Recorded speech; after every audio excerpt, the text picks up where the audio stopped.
Right. Today, we are plunging headfirst into something really special. Oh, absolutely. A truly unique work.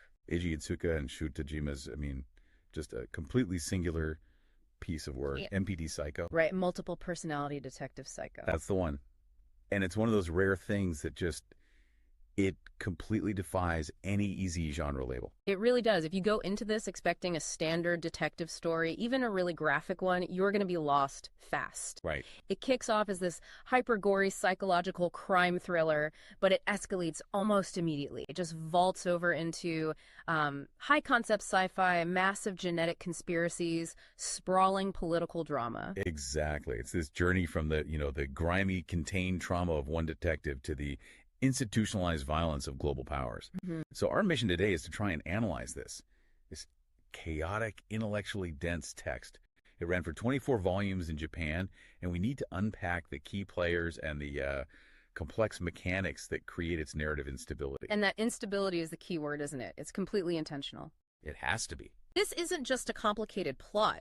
It's a deliberate technique that forces you, the reader, into the role of a detective just to build a coherent worldview, a sekai, from its constantly shifting ground. So let's get into it. We have to start with the core, the body that houses this whole struggle. Yosuke Kobayashi. The foundational figure. Right. He's a detective whose life is just absolutely shattered, and that trauma gives us this trinity of personalities we have to track. There's Kobayashi himself, then the cool-headed criminologist Kazuhiko Amamiya, and the reckless killer Shinji Nishizono. And you have to see them as fragments, not just separate people. Exactly. That's the foundation. Yeah. Everything that follows. The genetic experiments, the cults, the global conspiracy, it's all built on the trauma that created these three identities in one body. A very, very violent trauma. Let's jump right into that. Yosuke Kobayashi's fall. Because the catalyst for his DID it's brutally specific and incredibly visceral. Yeah, he was just a normal cop. Homicide unit, tracking a serial killer. And the killer notices him, sees him on TV, maybe an interview or something, and decides to make it personal. It's more than personal. The killer sees something in Kobayashi, a kind of recognition, a twisted kinship, and uses that to inflict the most profound violation imaginable. The source material is just unflinching. The killer targets Kobayashi's girlfriend, Chizuko, mutilates her, and then mails her to him. Kept alive. Kept alive. It's not about murder. It's about pure psychological destruction. Unflinching is an understatement. I mean, that one incident grounds the entire story in this extreme body horror and psychological trauma. It sets the tone immediately, telling you that the violence here is never random. It is surgically designed to shatter a mind. And it works. That moment of shock is the crucible. The original personality just fractures. And the body's immediate need is self-defense, vengeance. Which is where Shinji Nishizono comes from. He just bursts forth. He is the embodiment of the violent solution, a reckless psychopath described as just, natural, and violent. And he acts immediately. He finds the killer who did this to the girlfriend and just executes him. Pure, unfiltered response. But then, and this is where the fragmentation begins, as soon as he emerges to solve the problem, he's gone. He disappears back into the fractured mind. Which leaves the third major personality, Kazuhiko Amamiya, to deal with the fallout. Yes. He's the one left holding the gun, basically. He has to suffer the crime, the imprisonment for the murder. He has to cope with the reality Nishizono created. And Amamiya becomes the detective we follow for the early parts of the story. He's the rational one. The cool-headed, serious criminologist, all logic and observation. And Itsuka gives you, the reader, this fantastic visual cue to keep track. The glasses. The glasses! Amamiya is nearsighted and wears them, which reflects his focus on analysis. But Shinji Nishizono, the killer persona, he doesn't need them. He's unconcerned with details like that. It's a simple but brilliant way to track who's in control. So Amamiya gets out of prison because he's still this brilliant mind, and he's hired by a woman named Machi Esono to work for her private consultancy. Right, and his skills, his profiling insights, they're exceptional, especially for dealing with serial killers. So this early part of the manga is pure, extremely dark detective noir. But this seemingly neat structure, the traumatized cop who becomes a brilliant profiler, that's where the first huge narrative landmine is buried. The story does not stay linear. No, it does not. Chuka uses what we have to call deep retrospective shifting. It's his background as a media theorist coming through. We have to explain how destabilizing this is. The story you think your reading cop gets trauma develops DID is not the real story. Not at all. Much later, you get the shocking reveal that the original body didn't even belong to Yosei Kobayashi. It belonged to the original Shinji Nishizono. That reveal just flips the entire foundation of the story, especially in Volume 11, which is basically one long flashback. So let's process this, because it's a classic Suka move. We learn that 20 years before our story starts, in some incident at a place called the Amamiya Clinic, The person we think is our protagonist was actually the villain of a previous unseen story.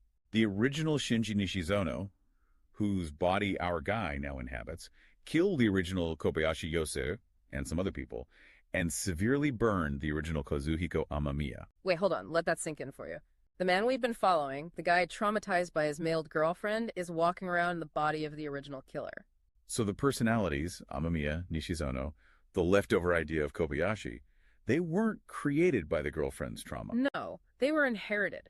They're a pre-programmed set of identities from a complex history of murder and fire that happened 2 decades earlier. It's identity theft on a metaphysical level. Exactly. Our protagonist didn't just develop DDD, he inherited a whole software package of identity layered onto this body. He's living a lie built on trauma that isn't even his own. It's masterful, but it's also incredibly frustrating as a reader. It signals that the ground you thought was stable is just gone. You had to reevaluate every single event from the first 10 volumes. And that constant revision of history is the defining feature of the whole series. You're always chasing the true origin story, and it's always further back and more convoluted than you thought. So if the trauma we start with is just a trigger, how do we get from this gritty crime noir to a global genetic conspiracy? It happens through a subtle detail that Amamiya, the criminologist, latches onto, the barcode enigma. Right. He's investigating these seemingly separate serial murders, but he notices a link. A link between the killers, especially the ones who start turning up dead themselves. They all share this non-natural feature, a barcode-shaped mark. Implanted or tattooed near their eye. And this detail is the critical moment. It's the inflection point where the story just hits the gas and goes full sci-fi. A weird tattoo is one thing, but this mark is registered with an eye bank. Which suggests a high degree of organization. This is institutional. And the ultimate personal discovery, the punchline that drives the whole plot forward, is when Amamiya realizes he has one too. So he's not just the investigator. He's one of the subjects. Suddenly, the victims, the killers, and the detective are all part of the same cohort. They're all marked as samples. And the mystery instantly shifts from who is the killer to who is running this experiment and why. It connects his personal, localized trauma to this sprawling institutional power. The personal horror becomes political horror. And that barcode leads directly into the belly of the beast, the Gakuso organization. Okay, so if this is the jump to political sci-fi, who is Gakuso? This isn't just some, run-of-the-mill shadowy company. Far from it. Gakuso is portrayed as an immensely powerful, secretive, and absolutely ruthless multinational entity. With incredibly high technology. Specifically in genetics. Genetic engineering, cloning, personality programming, they have influence at the highest levels of government. The sources even mention that Gakuso isn't unified. It has internal conflicts, factions. There's a branch called Onihigata, which involves the Minister of Justice himself, Tatsuo Onihigata. And that's crucial. It means the conspiracy isn't just scientific, it's a full-blown political drama. Gakuso has the political cover and the tech to run these massive clandestine human experiments completely outside the law. But the key to understanding their whole project, the reason for the barcoders, you have to trace it back to one person. A mythological figure. Lucy Monostone. The cult icon musician. Yeah. If Gakuso is the corporate machine, Monostone is the ideology. He's the genetic blueprint. He is the absolute nexus of the entire conspiracy. He's this legendary, almost mythical American figure from the 60s and 70s, a pop star, an artist, a terrorist. He founded a cult based on the idea of unity in death. He was like a siren. Yeah. He drew these massive fan followings, led them to mass suicide events, and even died in one himself back in '72. The manga keeps hinting that he was something inhuman. He had this unique ability to influence people's emotions. And that's Gakuso's obsession. They saw him as the perfect killer, a psychotic murderer with a soft, charismatic side, an enigma who could hypnotize people with his voice, his music. He embodied the ultimate death drive, but one they believed could be directed outward, controlled. And this isn't a new obsession. Gakuso's project traces back to him endorsing these World War II-era experiments to reproduce people with special genes. So they weren't just trying to clone a person. They were trying to reproduce a unique genetic predisposition for charismatic, nihilistic violence. Exactly. The goal isn't just chaos. It's the complete industrialization of that nihilistic urge. If Lucy Monostone's soul represents the ability to cause mass destruction and self-destruction, Gakuso wants to bottle it, reproduce it, and weaponize it. Which brings us back to the barcoder program. All these individuals, the victims, the killers, Amamiya, they're all just samples. So what is Gakuso trying to build? Their stated goal is the recreation of Lucy Monostone's soul. His soul. They believe this combined soul represents the most complete, ultimate killer, capable of controlling the masses.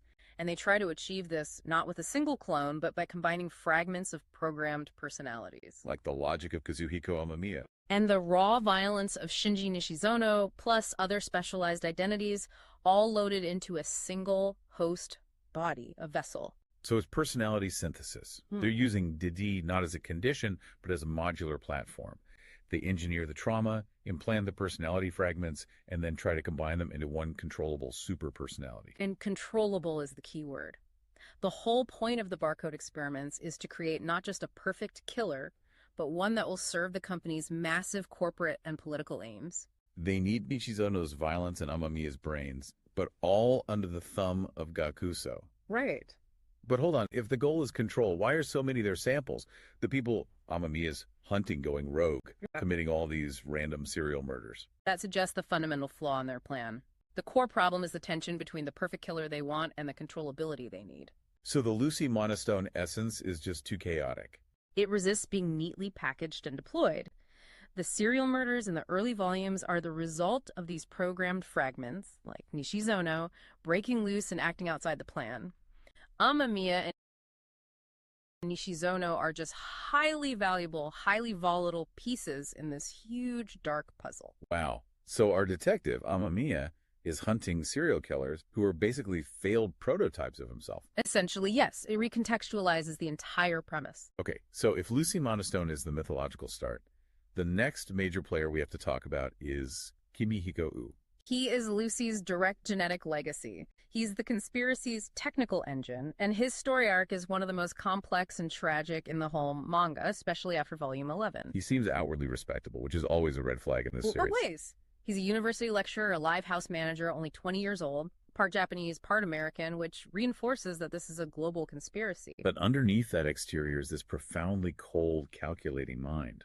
And his defining trait is his core power, technopathy. This is where the sci-fi elements really blend with high-stakes espionage. Technopathy, the ability to control technology. But he uses it against his own family, against Gakuso. He becomes Gakuso's biggest internal threat because of this power, and the way he hacks their files is just clinically macabre. He collects the barcoded eyes. He collects the eyes from the samples who were murdered by his ally, Hisashi Shimazu, and uses the biological barcode as a key to hack into Gakuso's secure network, undetected. So he's weaponizing murder for espionage. He's turning their own tracking system against them. It shows an incredible level of calculation. And he's completely wrapped up in the Ui family conspiracy. Kimihiko and his twin sister, Degree C, pronounced she. Who he managed as a singer. Right. They were both implanted with fragments of the Lucy Monostone program.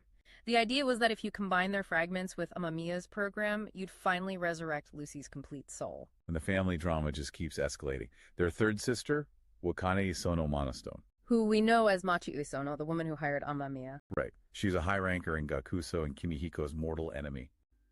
This whole thing is a family war playing out on a global stage. And Kimihiko and Degree C had actively turned against Gakuso.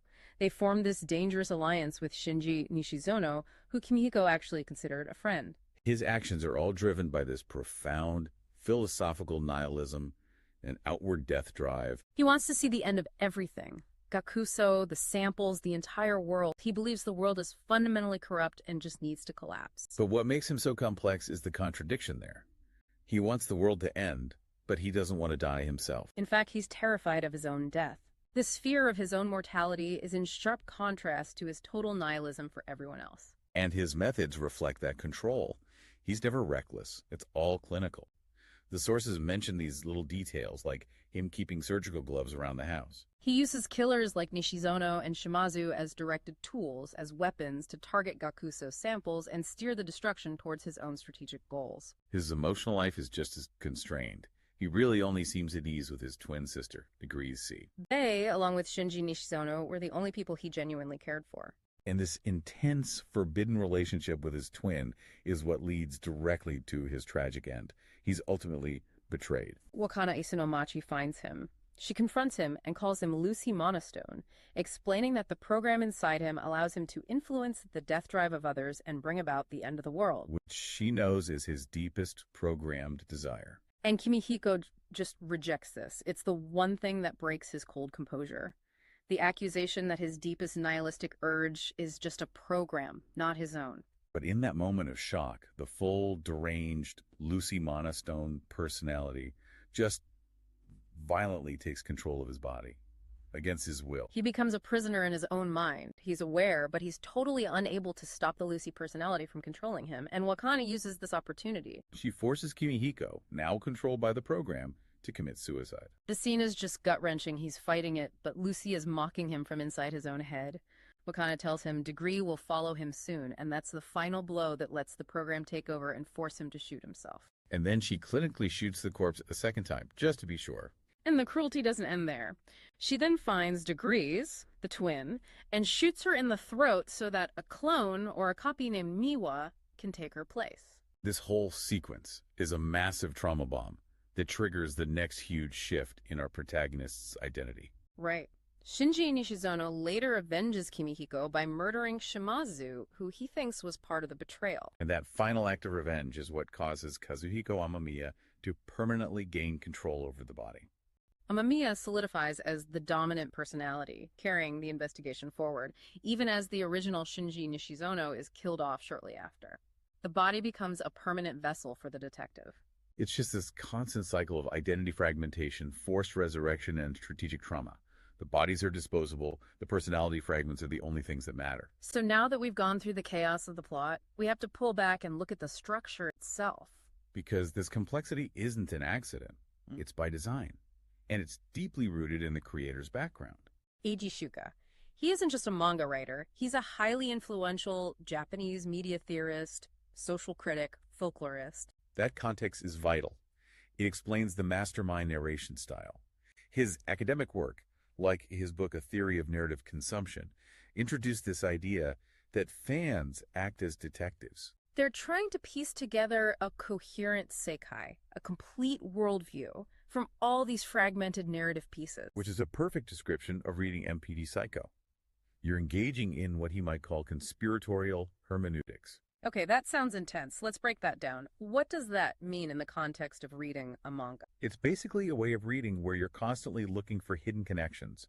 You assume the text is hiding information, and you're trying to link every disparate event, the barcode, the clinic fire, the pop star, the politician, into one single secret system. So you're actively reconstructing the conspiracy as you read. The narrative is deliberately unstable to reward the reader who's willing to do that extra mental work. This aligns perfectly with the retrospective shifts we talked about. Look at the examples. Volume 11 being a giant flashback that changes everything. The constantly shifting origin story of the protagonist.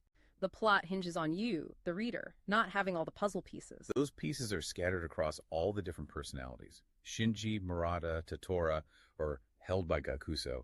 It forces you into this state of active intellectual engagement, trying to stabilize an unstable text. And that confusion is the commercial strategy. It reflects Suka's research on otaku subcultures. He saw that consuming complex, fragmented media requires this active, puzzle-solving participation, and that intensity is what fuels the fandom. But structurally, this comes at a cost. The manga goes through this massive divergence. It starts as this self-contained, gory noir thriller. And then, bit by bit, it just evolves into this sprawling, global, political sci-fi conspiracy. The initial personal trauma is almost forgotten. The focus shifts to Gakuso's larger political goals and their deep ties to high Japanese authorities. And the cast changes fundamentally. Central figures, like the original Shinji Nishizono, are killed off. New hosts are introduced, like the teenager Totoro Nishizono, who becomes the next vessel. It stops being about a detective solving crimes and starts being about a global ideological war. The contrast is so stark, and we have proof of this in the live-action adaptation. The miniseries, directed by Takashi Miike back in 2000. It explicitly followed only the initial detective plot. Kobayashi's wife's murder, Amamiya emerges. That's it. And significantly, the Miike series completely excluded the Lucy Monostone conspiracy, the genetic programming, Gakuso, all of it. They stuck to the contained thriller because that's where the story began, and arguably where it was most stable. This combination of dense structure and extreme content led to a very niche and controversial reputation among fans. The community reaction is totally polarized. Some people call the writing brilliant, at least initially, but then others say it devolved into pure, edgy bullshit. Or one ass pull after another, just introducing new, inexplicable twists to keep the conspiracy spiraling. And we have to mention the gore factor. The series is just unflinchingly grotesque. It's sick, twisted. We're talking about extreme acts of violence. Human flower pots, high schooler mutilation, mass suicide rituals. It really pushes the boundaries of extreme horror. And that content, plus the narrative complexity, seriously hurt its international publication. Dark Horse Comics really struggled with the American release. They cited the content as too shocking. Which is why the English release had these massive delays and was ultimately canceled after Volume 11. The very volume that contained the big retrospective shift. Exactly. The Japanese run finished with 24 volumes in 2016, but English-speaking readers were just left hanging. Imagine trying to engage in that conspiratorial hermeneutics when there are 2 to 3 year gaps between volumes and the story's foundation keeps changing retroactively. It's a fascinating meta-commentary. The real-world publication fragmentation amplified the intentional narrative fragmentation. It made the intellectual commitment almost impossible for a non-Japanese audience. So after all that, what does this all mean when we put the pieces together? MPD-Psycho is a monument to postmodern narrative and extreme content. It's a complex artifact that shows the transition from a procedural crime story to this unbounded, conspiratorial exploration of identity in a world where technology and politics are inseparable. The complexity itself is the point. It forces you, the reader, into that intense act of linking and relinking fragments to find the hidden worldview. The confusion is the intellectual reward. And at its heart, it's a story founded on this idea of creating the perfect, controllable, killer Lucy Monostone soul-using genetic programming. The Yosuke Kobayashi body was just a genetically tailored vessel, designed to house a collective death drive that Gakuso wanted to turn outward to destroy the world. And if we connect that to the bigger picture, it raises this really troubling question. The deepest human desire for self-destruction, that internal death drive, is presented in this story not as a flaw, but as a scientific resource. Something that can be industrialized. Genetically packaged, and then used as a highly effective political weapon by an organization like Gakuso. So what does it say about the future of conflict when the most nihilistic, destructive human urge, the desire for the end of everything, is deemed so valuable that these vast corporate and political structures dedicate decades to harvesting and controlling it? Turning internalized sickness into weaponized nihilism. It suggests that in the world of MPD-Psycho, the greatest threat isn't some rogue killer. It's the institutionalized desire to manage global self-destruction.